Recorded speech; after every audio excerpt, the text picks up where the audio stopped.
merci Elise pour avoir lancé l'enregistrement. Donc quelques règles, webcam et micro donc désactivés. Pour les questions, vous pourrez réactiver les micros et poser les questions. Ce sera plus convivial d'avoir des questions orales. Vous pouvez également poser les questions sur l'interface. Il y a questions et possibilité de chat également. Voilà, donc utilisation de la conversation écrite pour les questions et le chat. On essaiera d'y répondre donc à la fin du webinaire. Le déroulement, donc c'est à peu près voilà, 30-40 minutes et après 15 minutes de questions. Donc l'agenda, j'ai repris l'agenda complet des deux webinaires. Donc il y avait pourquoi le monitoring, la gamme d'outils, les interfaces et après donc tous les outils que l'on a, on va dire à vous présenter. Donc durant le webinaire 1, on avait revu donc Easy Control, Easy Script, Easy Tool avec des exemples d'outils spécifiques, l'outil Datalogger et l'outil Audio Breakthrough. Donc c'était les différents sujets du premier webinaire. S'il y a des questions sur ces outils, on pourra également y répondre à la fin. Donc aujourd'hui, nous allons nous consacrer donc plutôt donc sur la partie EasyScope, la partie vidéo, la partie CAN, et on terminera sur la partie e-call. Voilà, donc on démarre de suite avec EasyScope. Alors, EasyScope, c'est quoi? EasyScope, tout simplement, vous permet d'utiliser des oscilloscopes. Voilà.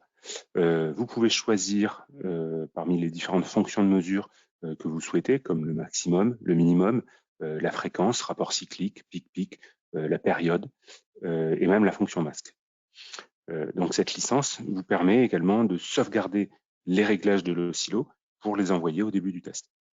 Et en cas de défaut, on va pouvoir sauvegarder des copies d'écran de l'oscillo pour enregistrer donc avec le test. Donc EasyScope, comment ça marche? La première partie pour l'utiliser, donc c'est la création d'un équipement, donc l'équipement oscilloscope dans les ressources matérielles, et on va venir sélectionner le driver que l'on souhaite qu'on souhaite utiliser. Donc là, on a cette gamme de drivers.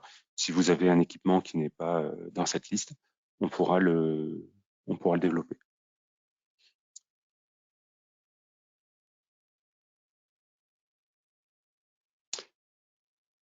Au niveau configuration de l'essai, donc si vous vous rappelez, au début de l'essai, il y a la configuration Easy Monitoring, donc en 3 étapes. Donc pour la partie EasyScope, la première étape va être de définir quel est l'oscilloscope qu'on souhaite utiliser et la fonction de mesure. Donc on va retrouver en haut donc le nom qu'on souhaite donner à ce monitoring. En deuxième partie, une combo box pour choisir le type de matériel et une combo box suivante pour choisir le type de fonction. Donc c'est là où on va choisir l'amplitude, la fréquence. Voilà, première étape, choix du matériel, la fonction et également de l'unité, et on pourra choisir la voie de mesure.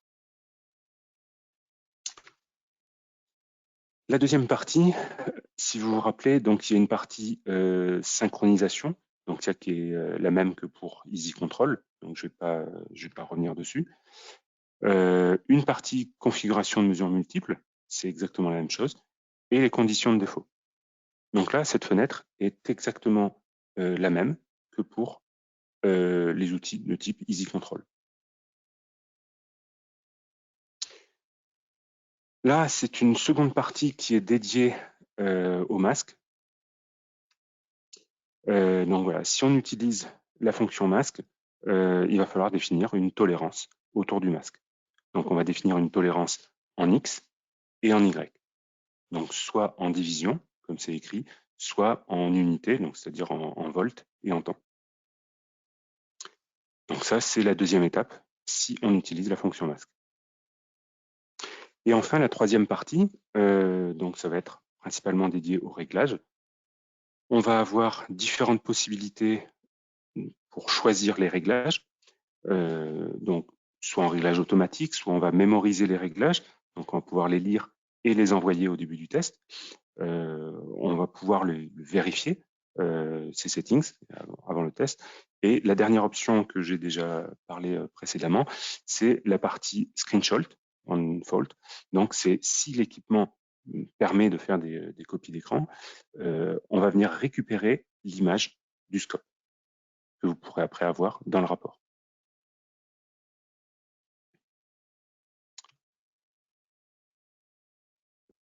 Donc, voilà, on a une vidéo, donc on va lancer cette vidéo. Donc, on a un essai avec une configuration Easy Monitoring. On voit, voilà, je vais ouvrir la première configuration que l'on a appelée fréquence. On voit qu'on peut choisir donc les différents oscillos. On peut choisir les différentes fonctions, donc fréquence, amplitude, ainsi de suite. Une fois qu'on a choisi ça, on va cliquer sur Next pour choisir les conditions de défaut. Donc voilà la partie synchronisation et conditions de défaut. Donc conditions de défaut, on va définir si c'est en dehors, à l'intérieur. Et la partie réglage, donc les réglages avec lecture des réglages et l'option des défauts. La deuxième, on va avoir amplitude. Donc voilà, on va avoir une ligne par fonction de la fonction qu'on souhaite utiliser sur le silo. Donc on va lancer le test. Donc le test se lance. On va avoir le montage qui va apparaître. Voilà, le montage. On va avoir bientôt la fenêtre de monitoring. Voilà, dès que le test se lance, on laisse le test se lancer sur cette partie. Et donc, on va ouvrir la fenêtre de monitoring.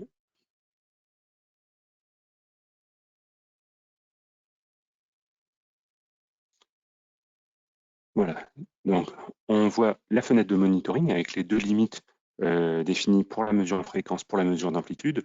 On voit donc en bas à droite on voit en bas une photo de l'oscillo. Donc on voit la fréquence qui a démarré à 1 méga. Donc on voit le signal qui au début était beaucoup plus long. Voilà. Et donc là, il est plus court, on va dire, enfin, donc plus important en fréquence. Donc on monte à 3 mégas. On voit les défauts sur la partie interface CEM avec les valeurs. Donc là, on est toujours à une fréquence plus importante. Là, voilà, on est redescendu, on va redescendre en fréquence. Alors, il y a un petit temps entre ma vidéo et la vôtre. Voilà, donc là, normalement, on est descendu en fréquence.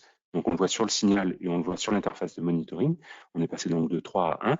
Et là, on va augmenter l'amplitude. Voilà, donc là, on voit l'amplitude qui augmente, qui est à 6 volts. Et on va passer au-dessus des 6 volts pour déclencher les défauts. Voilà, là, hop, normalement, on passe au-dessus des 6. Voilà, donc là, on a des défauts en fréquence, on a des défauts en amplitude. Donc, on le voit sur l'écran de l'oscillo. Et côté BATEMC, on voit les défauts en fréquence qui sont notés en jaune. On voit les défauts en amplitude qui sont notés en rouge. Donc voilà, on peut définir les défauts de couleurs différentes en fonction de la fonction qu'on souhaite utiliser. Je vais lancer une deuxième configuration avec cette fois-ci la fonction masque. Donc, il y a exactement la même configuration avec amplitude et fréquence, mais on a rajouté cette fois-ci la fonction masque. Donc, cette fonction masque, on va définir les tolérances, donc 0,3 en division, et cette fois-ci, on va venir cocher screenshot unfold pour faire des copies d'écran des défauts. Donc, on va lancer le test. Et donc, juste une information, la partie masque, il n'y a pas de valeur. Donc, 0, ça veut dire tout va bien, et 1, on sera en défaut. Donc, c'est pour ça que la courbe pour le masque, ça sera donc une courbe binaire, 0 ou 1. Voilà, on règle la tolérance.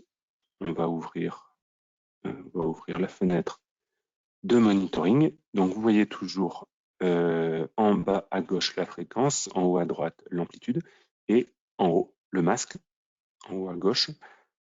Donc, sur l'oscillo, vous voyez bien le masque voilà, qui est bon. Là, on va avoir le signal qui va sortir du masque. Voilà, le signal est sorti du masque et on voit la fréquence qui est augmentée. Donc là, on avait enlevé les limites sur la fréquence, on avait enlevé les limites sur l'amplitude et on a juste mis le défaut sur le masque. Donc on voit le masque qui est sorti à cause de la fréquence. Voilà, donc là, on revient, le signal revient à l'intérieur. Cette fois-ci, on va augmenter l'amplitude de manière progressive et on va également sortir du masque. Voilà, avec cette configuration, en augmentant l'amplitude. Voilà, normalement, vous le voyez.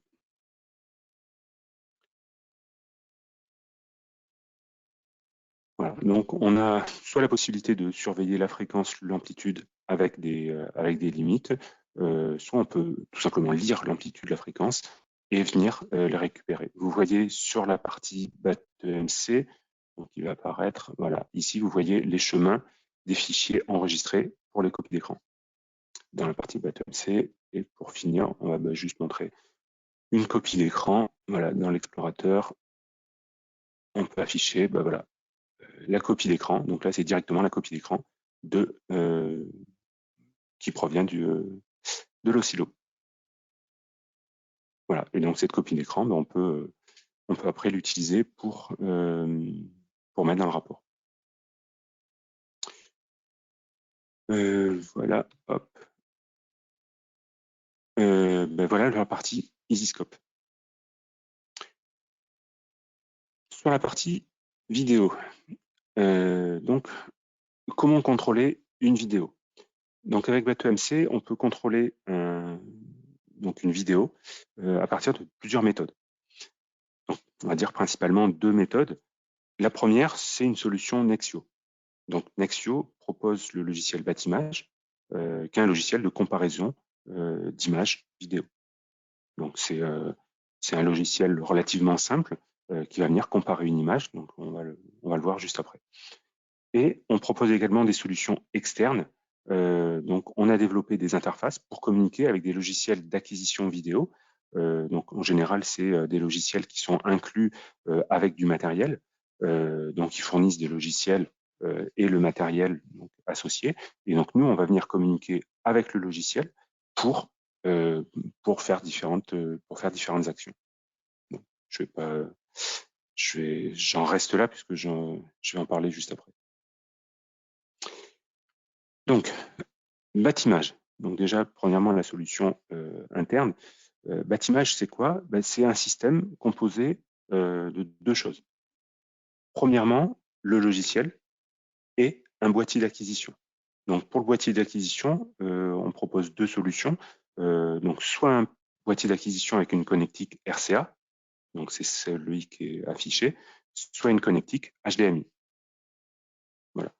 Donc le boîtier, lorsque vous achetez le logiciel Batimage, on fournit le logiciel et un boîtier d'acquisition.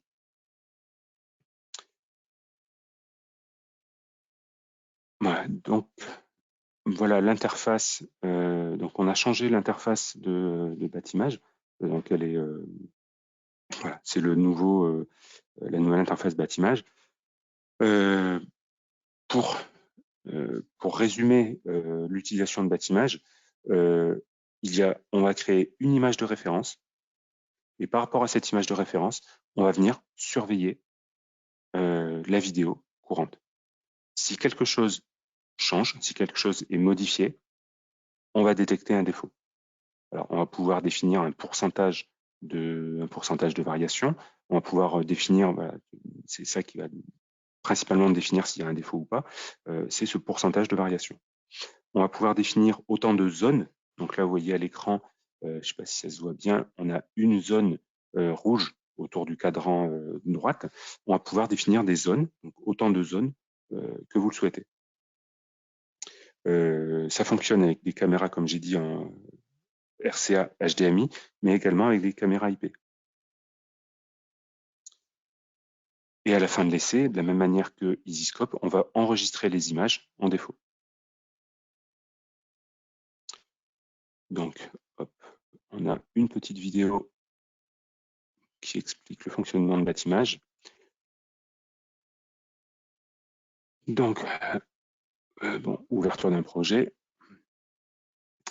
Donc, on va sélectionner une caméra. Donc, moi, dans cette configuration, je vais utiliser une caméra IP qui va être un flux vidéo généré sur le PC.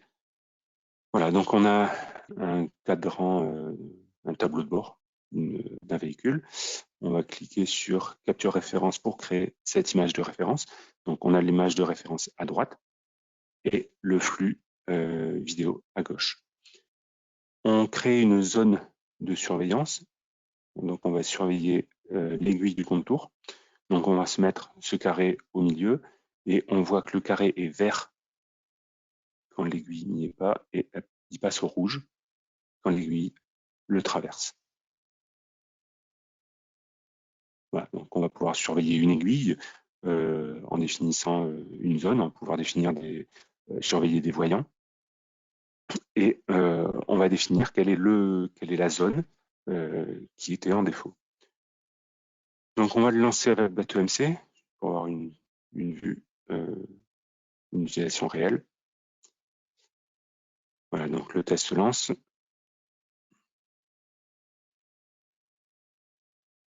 Choix du montage, début de l'exécution. Voilà, donc on va rouvrir Batimage et donc on voit à chaque fois que l'aiguille va bouger, on va avoir les défauts dans BateauMC.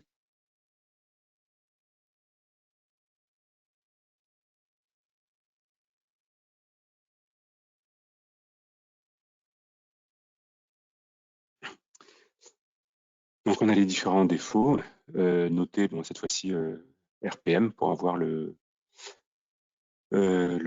contour. Et lorsque l'essai est terminé, on va... Qu'est-ce qui s'est passé? Ah, c'est l'image, pardon, je n'avais pas compris. Donc voilà, on a ouvert l'image à partir de l'explorateur, l'image qui était en défaut. Voilà. Hop. Voilà, donc c'était tout pour Batimage. Donc, maintenant, je vous ai parlé des solutions externes. Donc, Nexio a développé des passerelles entre ces systèmes externes et BateauMC, avec principalement deux objectifs. Premier, c'est de transmettre des informations vers ces logiciels. Donc, c'est BateauMC vers des logiciels externes. Donc, on va lui envoyer des informations comme la fréquence, le niveau, la modulation, la puissance. Donc, ces informations vont pouvoir être affichées en incrustation sur l'image de la vidéo. Et deuxième chose, c'est interroger ces logiciels externes sur des défauts éventuels. Voilà, donc on va poser la question de la même manière que l'on pose la question à Batimage. Est-ce que tout va bien? Oui, non. Si ça va pas, après on peut faire toutes les actions dont on a parlé la dernière fois, de recherche de seuil, de pause, d'arrêt ou d'arrêt du test. Voilà. Les solutions externes disponibles actuellement, et c'est pas limité. Donc on a déjà développé des solutions avec MK, Mess Technique, le logiciel MK Motion, également avec Pontis, Pecos, Intego. On a même utilisé Rode Schwartz, donc principalement pour interroger sur les défauts.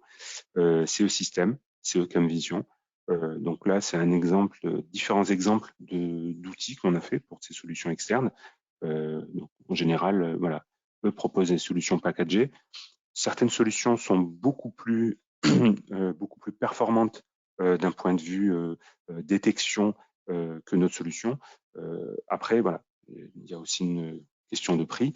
Nous, c'est une solution très simple, détection de changement d'image entre une image de référence et le flux vidéo.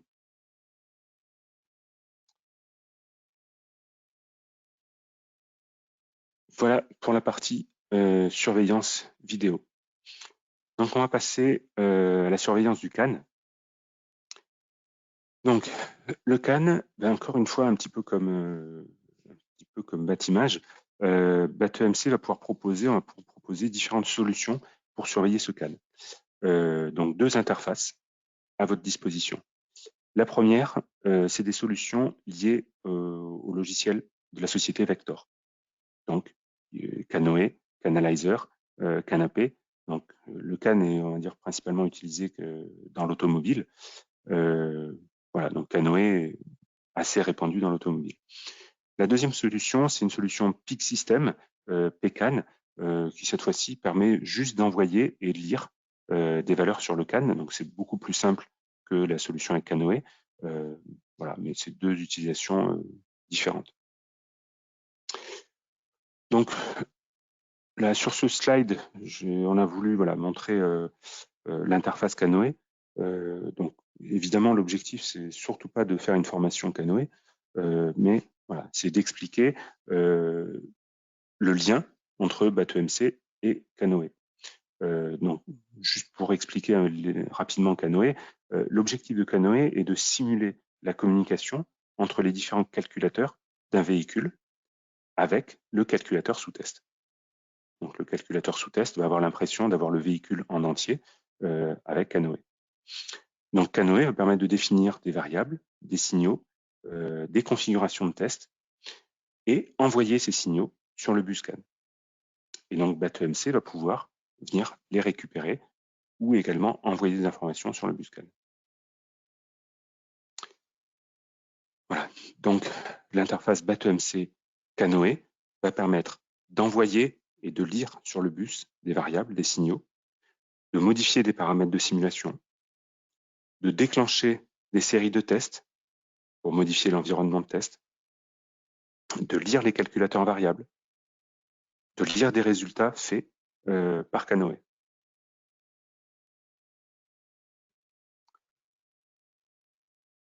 Donc, dans la configuration d'Easy Monitoring, voici la configuration. Donc, on est toujours dans le même type d'interface. On va venir choisir tout à fait en bas, donc ajouter Easy Canoe. Et dans cette interface, on va pouvoir venir sélectionner, appuyer sur le bouton Select pour choisir les variables que l'on souhaite lire de Canoe. Donc là, c'est juste un exemple. Juste après, on va avoir la vidéo qui va le montrer. Hop.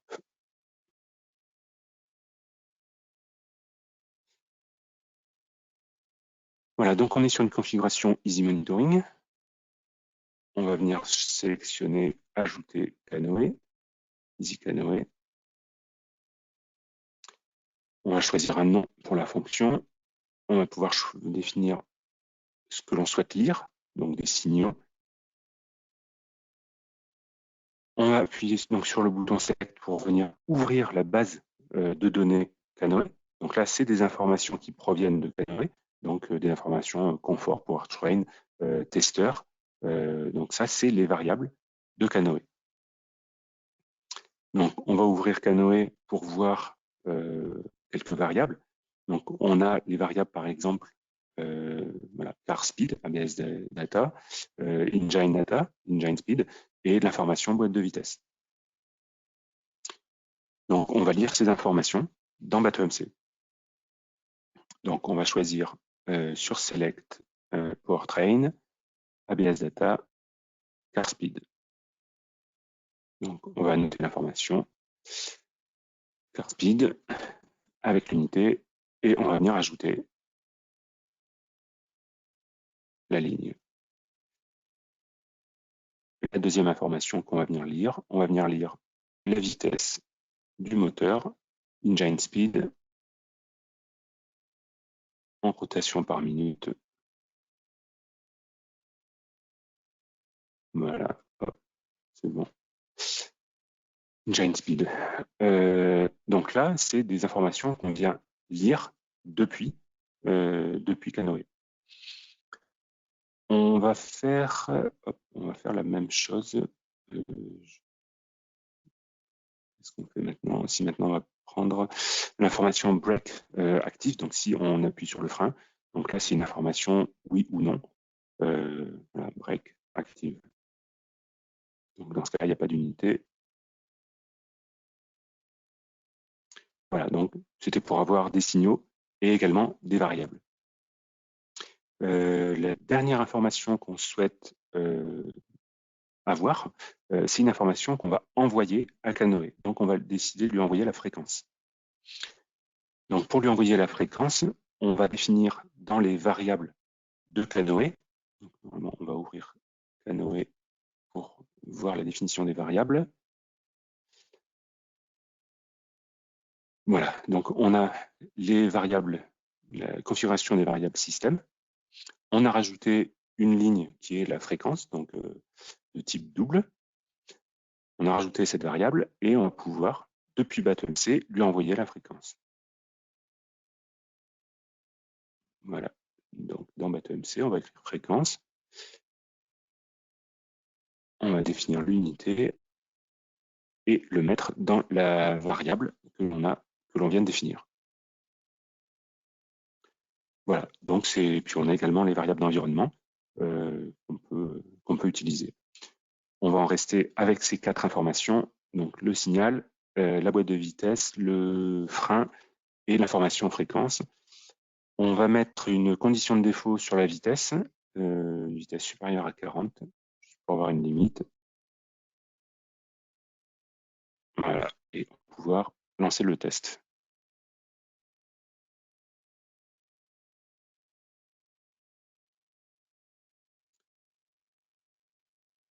Donc le montage, le test va se lancer. Donc on va avoir les variables qui proviennent de Canoë. Donc là, voilà, le test se lance. Les variables qui proviennent de Canoë. Donc la vitesse, la rotation, vitesse de rotation du moteur, la boîte de vitesse. Et donc là, on voit, c'est à peu près les mêmes courbes. Donc oui, c'est les mêmes courbes, c'est pas à peu près. C'est juste que les échelles sont différentes, donc on les voit un peu différentes. Mais donc on voit la même forme de courbe. Donc sur la vitesse, la rotation du moteur et la boîte de vitesse. On voit également la fréquence sur Canoë. Voilà, c'est la 3e courbe qui augmente. Lorsque la vitesse dépasse les 40, on a les défauts. On a les défauts avec l'information speed supérieur à 40.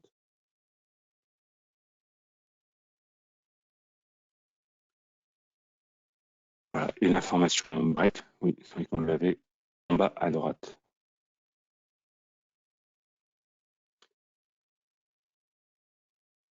Donc voilà, c'est donc un exemple où on va lire des informations qui proviennent de Canoë. Juste un dernier exemple qui va être un petit peu une configuration typique où on va utiliser la synchronisation. Donc on va avoir 3 actions avec Canoë. La première va venir activer la fréquence et envoyer l'information fréquence. Donc cette partie, on va le faire tout à fait au début du dwell time. Après, on va avoir une seconde action qui va être pendant toute la durée du dwell time. On va venir lui faire, voilà, on va lire des informations. Et la troisième, à la fin du dwell time, on va venir lire un error frame rate. Donc c'est le taux d'erreur dans la communication que l'on va venir activer ou interroger à la fin du dwell time. Donc là, cet exemple est parlant. Enfin, c'est des choses très concrètes d'utilisation de la synchronisation avec Canoë. Donc, je me répète pour au début du dwell time, des informations ou des actions que l'on va envoyer. Pendant toute la durée du dwell time, on va lire des valeurs. Et à la fin du dwell time, on va venir surveiller une condition de défaut qui, dans ce cas-là, est un taux d'erreur.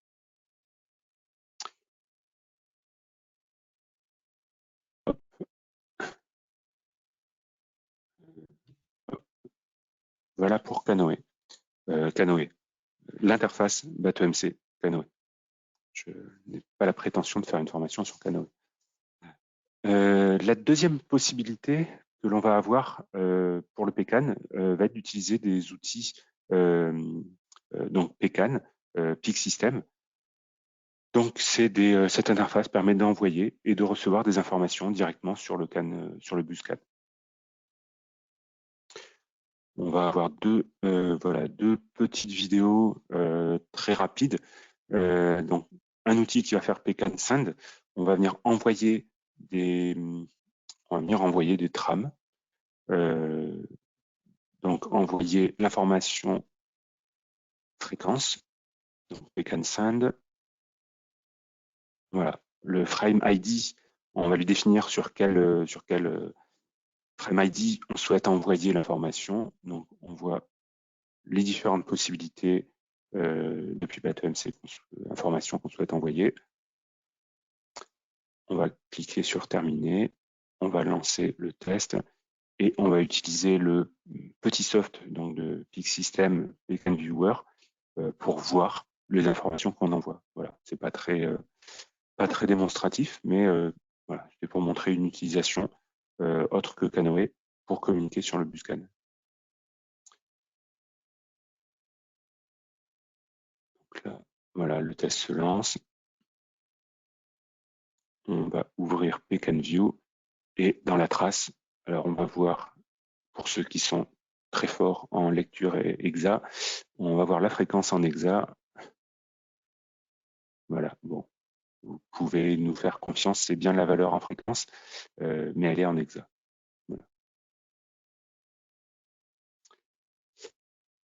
Voilà pour ce premier outil. Hop là, voilà. Et il y a le deuxième qui permet de lire des informations qui proviennent du Buscan. Donc cette fois-ci, on a toujours le pecan send qui est en dessous et pecan receive. Donc pecan receive, on va définir dans un tableau ce que l'on souhaite lire. Donc on a le frame ID, start bit, le nombre d'octets que l'on souhaite lire, le type d'information qu'on va lire. Donc là, on retrouve sur Pecan View, on va lui envoyer des informations. Donc on voit le frame ID 20, longueur de l'octet 8, et on va lire le bit 1 et le bit 0 et le bit 1. Donc on va lire les informations 3 et 1. Voilà. Donc on appelle ça exemple 1, exemple 2. On va lancer le test.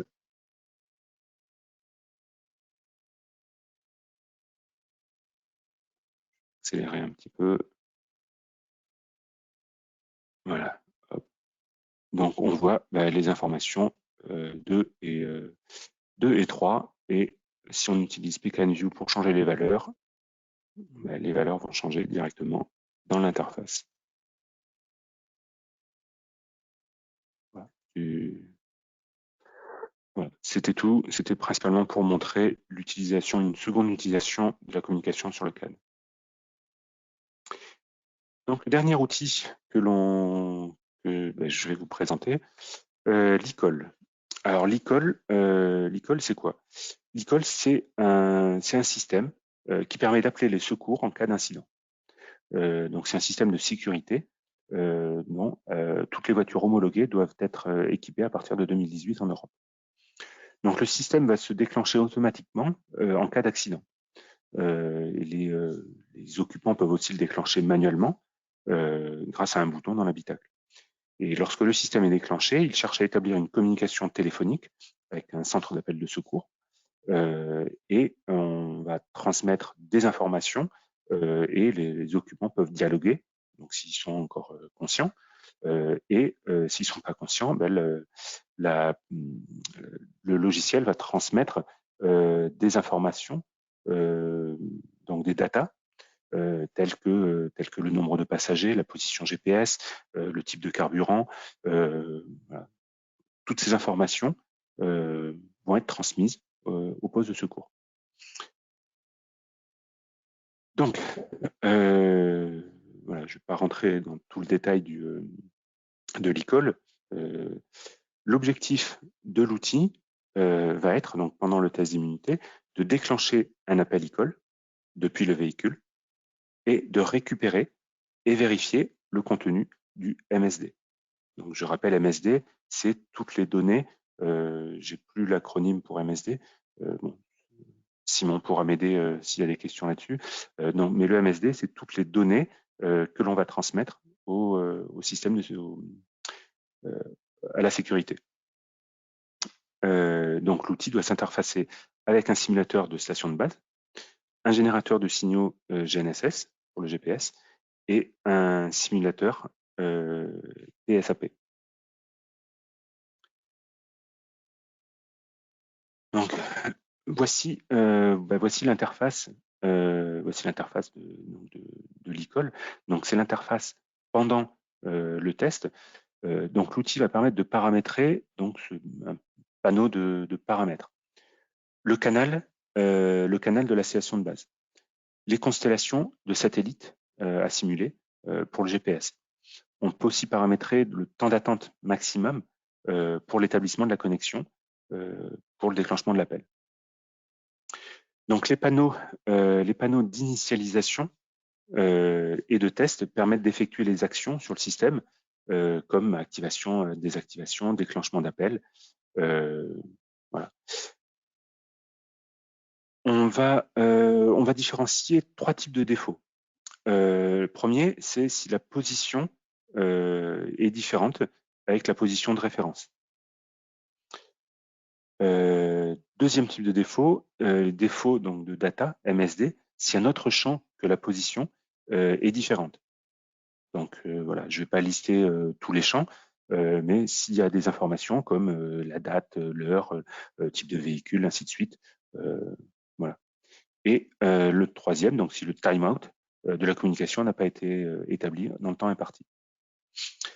Donc ce panneau le système décrit en temps réel l'état du système et le verdict. Donc on voit le verdict en haut, fail, pass, voilà, en fonction de ces 3 critères. Et les données donc de MSD sont stockées pour chaque fréquence et chaque modulation. Et à la fin, donc, il est possible de générer un rapport de test au format Excel. Donc là, on va avoir une vidéo.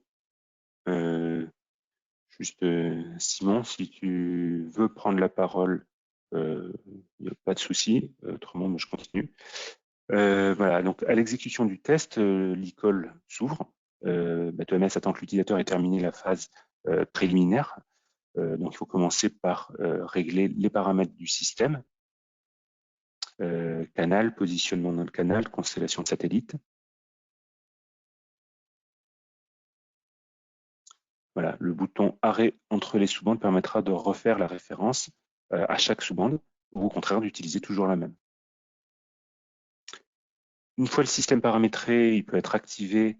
Donc on voit que le voyant devient vert. Voilà, tout à fait. L'étape suivante est de faire l'acquisition de la référence. Donc on constate que le voyant correspondant devient vert. La référence est la même pour toutes les fréquences et la modulation du test. Voilà, ça devrait arriver. J'espère qu'il n'y a pas trop de décalage entre ce que je dis et de la vidéo qui est diffusée.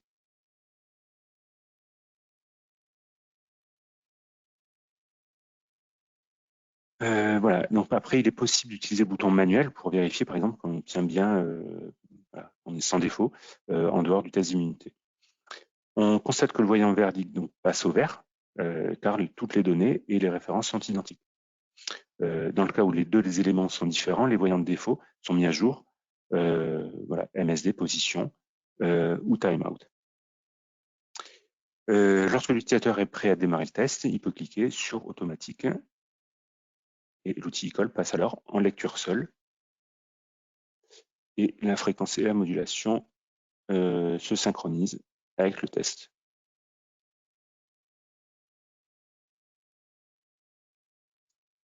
Voilà, donc là, on est encore sur manuel.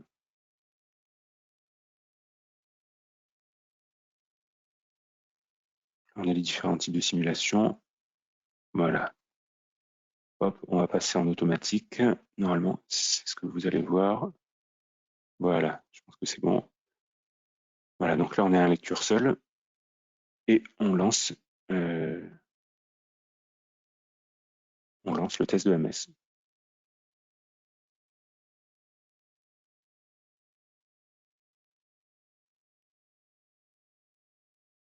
Donc, on voit par moment le verdict qui passe à fail avec le type de défaut. Donc là, c'était un défaut MSD.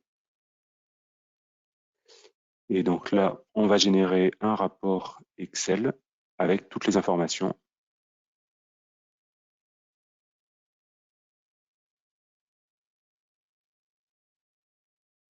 Voilà, donc toutes les informations sont sauvegardées et on peut les générer sur ce rapport Excel.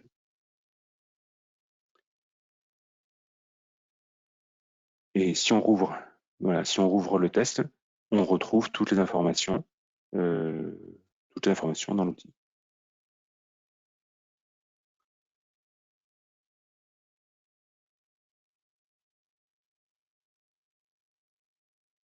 Voilà, voilà pour l'outil eCall. Je vous remercie à tous. J'espère que ça vous a plu. J'espère que vous avez eu des informations utiles. Voilà, ce que j'ai envie de dire, voilà, ce webinaire était quand même avec des fonctions très axées sur la partie automobile, comme l'e-call, comme le communication CAN. Après, c'est aussi pour donner des exemples de choses que l'on peut faire pour différents types de domaines. Faire une communication ou établir une communication téléphonique et vérifier les données de cette communication, ça pourrait très bien être pour des équipements voilà, civils ou militaires ou aéronautiques. Donc ça, c'est un exemple automobile, mais qui peut être appliqué pour d'autres. Évidemment, c'est pas le système e-call, mais c'est pour montrer des possibilités. Donc, je vais aller voir s'il y a des questions. Est-ce qu'il y a des questions? Alors, hop, j'arrive pas. Si. Euh, Monsieur Fabrice Dondan, oui, la fonctionnalité caméra IP est nouvelle. Avant, j'utilisais Azipcam. Oui, avant, donc on n'avait pas directement la partie caméra IP intégrée dans l'outil Batimage. Donc là, voilà, on a changé l'interface et on en a profité pour intégrer directement la caméra IP. Oui, donc bonne remarque. Je vais en profiter parce que dernier webinar, il y a une personne qui avait posé une question sur les recherches de seuil. Lorsqu'on active la recherche de seuil, est-ce que BateauMC s'arrête au premier défaut ou s'arrête au dernier niveau où l'équipement fonctionne correctement? Donc, normalement, vous avez eu une réponse lorsque Élise vous a envoyé la vidéo du webinaire et les présentations. Donc, BateauMC s'arrête bien au premier défaut.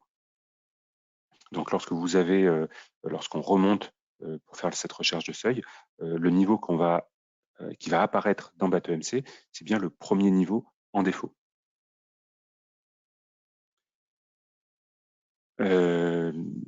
Voilà, bon, ça c'était pour répondre à une question précédente. Normalement, on avait déjà répondu, mais je voulais y revenir.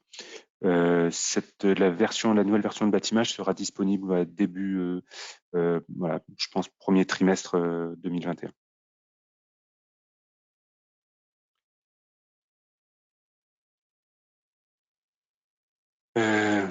Voilà, si vous avez d'autres questions, vous pouvez normalement activer vos micros. Si je peux répondre, j'y répondrai. Si je peux pas répondre, j'ai des collègues qui pourront m'aider.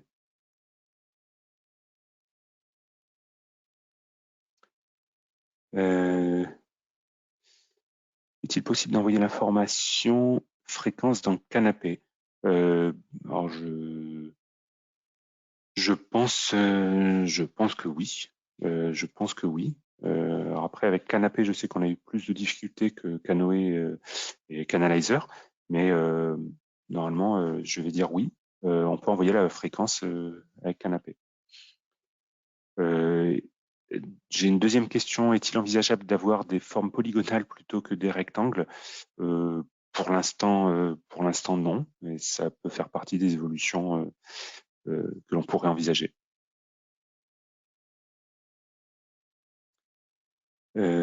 Bonjour, toujours au sujet du seuil d'immunité. Peut-on configurer BAT de manière à ce qu'il détecte le niveau le plus haut avant défaut? Non, non.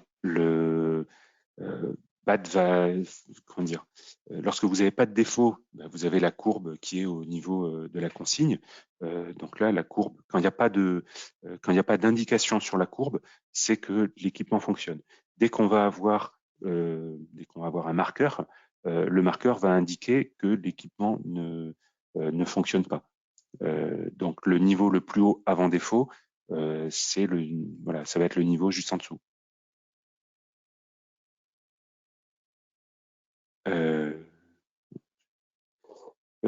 Alors, par contre, là, je vais avoir du mal à répondre. Le can case et le can height, c'est pareil que canapé. Je connais pas can case et je connais pas can height. Donc, oui, là, je suis un peu bloqué.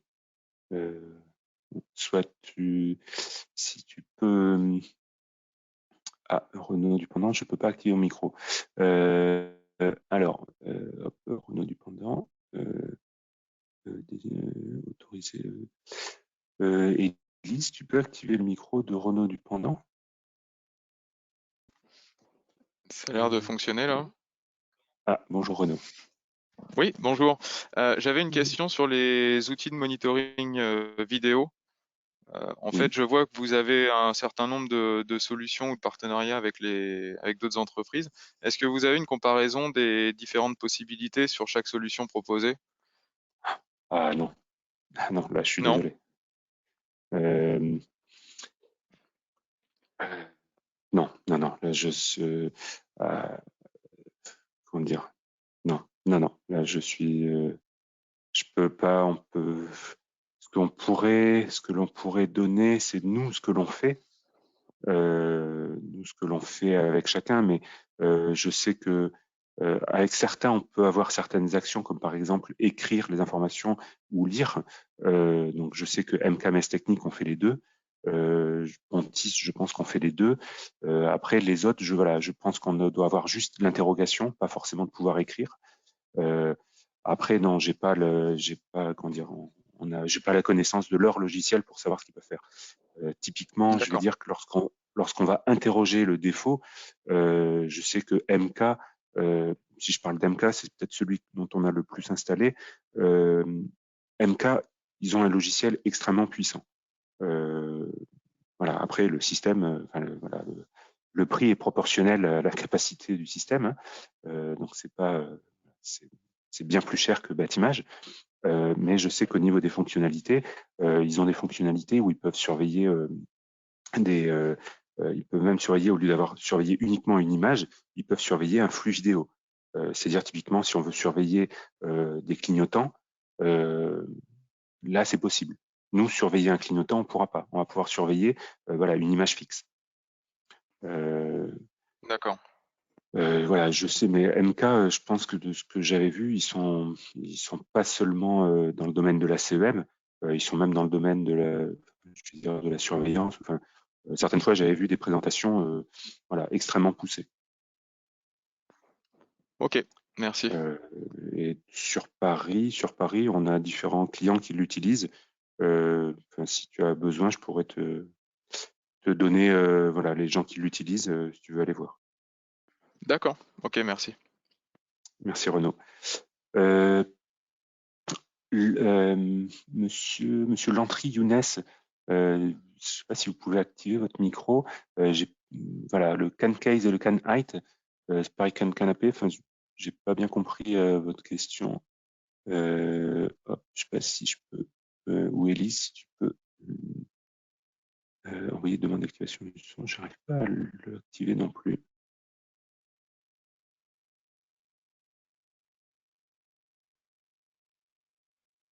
Non, j'ai que,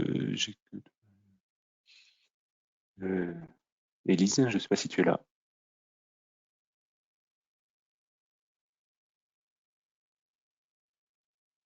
Bon, ben, monsieur Younes, désolé, j'arrive pas à activer votre micro. Euh,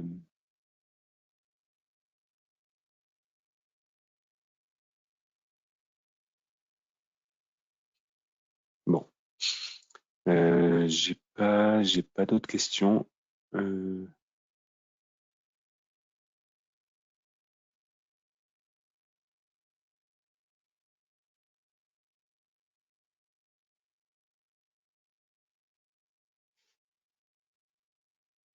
Bon, mais je vous remercie. Mais je vous remercie à tous. De toute façon, si vous avez à nouveau des questions, vous pouvez nous contacter, que ce soit sur le site support, sur l'adresse sales. Hop, mince, il est où? Voilà, je vais juste remontrer. Voilà, vous pouvez toujours nous contacter voilà, sur l'adresse sales, sur le Yournexio, donc le site dédié au support. Vous allez recevoir bientôt les vidéos et les slides donc de présentation. Et je pense qu'Élise, à la fin de cette présentation, a déjà intégré directement les questions pour savoir si ça vous a plu, pour savoir voilà ce que vous pensez des webinars, des idées pour les prochains webinars, des choses que vous souhaiteriez que l'on euh, que l'on parle. Donc là, je pense que les prochains webinars seront plutôt au premier trimestre 2022. Euh, voilà, on n'a pas encore défini le sujet. On a quelques idées, mais si vous souhaitez que l'on appuie sur certains sujets, ben, n'hésitez pas à nous en faire part. Mais je vous remercie à tous pour votre participation. J'espère que vous avez, ça vous a intéressé et je vous souhaite une bonne journée. Merci à tous. Au revoir. Au revoir. Au revoir Renaud. Au revoir tout le monde.